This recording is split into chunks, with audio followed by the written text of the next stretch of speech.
है welcome back to our channel C dreams. And दोस्तों, आज की इस वीडियो में हम आपको बताने वाले हैं सुप्रीम कोर्ट के हियरिंग का कंक्लूज़न। जैसा कि आपको पता है कि कल के एक वीडियो में हमने आपको दिया था कि आईसीआई ने क्या रिप्लाई दिया था उन सारे इश्यूज़ के ऊपर में। तो आज जो है पूरी खुल के चर्चा हुई थी सुप्रीम कोर्ट के अंदर में। तो उसकी पूरी हियरिंग्स की एक कंक्लूज़न मैं आपको इस वीडियो के अंदर में दे रहा हूँ। पहली बात तो ये सुप्रीम कोर्ट ने माना है कि भैया जो एटमॉस्फेयर है वो कंड्यूसिव है फॉर एग्ज़ाम के लिए। तो एक चीज़ यहाँ पे क्लियर हो गई कि एग्ज़ाम आपकी है एज़ पर शेड्यूल होने वाली है। सेकंड चीज़ है कि वैक्सीनेशंस के ऊपर भी एक इशू रेज़ किया गया था, उसमें भी सुप्रीम कोर्ट ने बोल दिया कि जो वैक्सीनेशन है वो आईसीआई की रिस्पॉन्सिबिलिटी नहीं है। ठीक है, तो वैक्सीनेशन को क्लासेस के बेसिस पे हम लोग डायरेक्ट नहीं कर सकते हैं और आईसीआई की रिस्पॉन्सिबिलिटी नहीं है ट्रांसपोर्टेशंस वगैरह को, क्योंकि ट्रांसपोर्टेशंस वगैरह के लिए भी लेके एक तो इश्यूज़ को रेज़ किया गया था यहाँ पे। ठीक है, उसके बाद देखो एग्ज़ाम पोस्टपोन नहीं होने वाले हैं, ये भी चीज़ क्लियर हो गई क्योंकि एटमॉस्फेयर जो है वो कंड्यूसिव है एग्ज़ाम के लिए। कोर्ट में दलील भी दी गई थी कि पिछली बार जब नवंबर 20 में एग्ज़ाम हुआ था उस टाइम पे 48,000 जैसे केसेस थे। ठीक है, और अभी जो केसेस है वो कुछ शायद 38,000 जैसे चल रहे हैं। तो सुप्रीम कोर्ट ने बोला कि नहीं ठीक है, मैं उस पर कहाँ आप पे क्वेश्चन खड़ा कर रहा हूँ, आपके इंटेंशन पे आप एग्ज़ाम को कंडक्ट कर सकते हैं। ठीक है, हाँ, 2-3 मुद्दा और था जो RT-PCR टेस्ट वगैरह को लेके था। ठीक है, तो रिलैक्सेशन इन ऑप्ट आउट और RT-PCR अभी ये मैंडेटरी नहीं लग रहा है। यहाँ पे आप देख सकते हो बेंच के कुछ जजमेंट मैं आपको दिखाना चाहूँगा। यहाँ पे धीरज खंडेवाल सर ने भी इस जैसे ही ख़त्म हुआ कोर्ट का सेशन उसके बाद इन्होंने भी एक ट्वीट कर दिया कि भाई सारे स्टूडेंट को रिक्वेस्ट करते हैं कि आप अपने स्टडी पे फोकस कीजिए क्योंकि एग्ज़ाम एज़ पर शेड्यूल ही होने वाला है। ठीक है, आपको मैं बेंच के कुछ दिखा देता हूँ।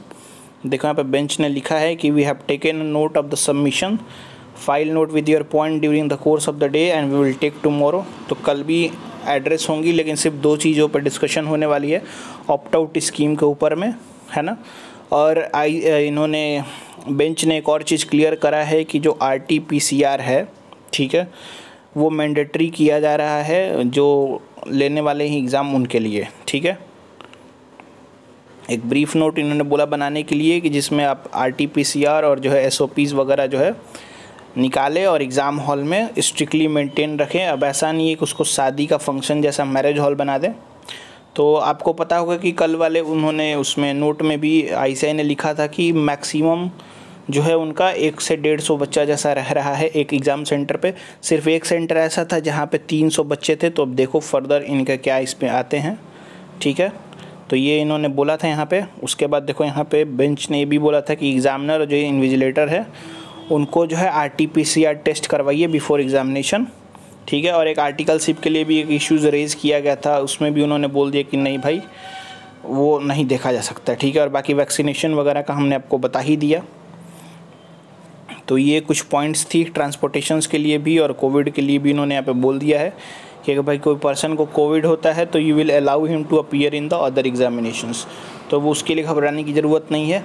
मतलब मेनली कल 2 ही इंपॉर्टेंट टॉपिक पर डिस्कशन होने वाला है। एक आपका जो है RT-PCR टेस्ट के ऊपर में स्टूडेंट के लिए बेसिकली देखो यहाँ पे कोर्ट ने तो उनको मैंडेटरी कर ही दिया कि एग्जामिनर और जो इन्विजिलेटर है उनको RT-PCR टेस्ट करना पड़ेगा बिफोर एग्ज़ाम, और बाकी स्टूडेंट्स के लिए और वो जो है डिस्कशन अभी चालू है।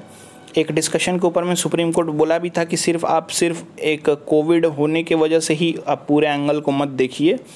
कोविड के रिलेटेड और भी बहुत सारे रीजंस हो सकते हैं जिसके वजह से स्टूडेंट एग्ज़ाम में नहीं अपीयर होने वाला। तो उसके लिए शायद एक अथॉरिटीज़ वगैरह को वो बोल रहे थे कि कब बनाया जाए जो अथॉरिटी इस चीज़ को सर्टिफाई कर सके। तो अभी इस पर फर्दर डिस्कशन जो है वो कल चलने वाली है।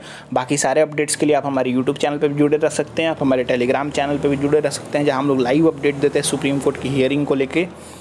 Thank you so much, thanks for watching.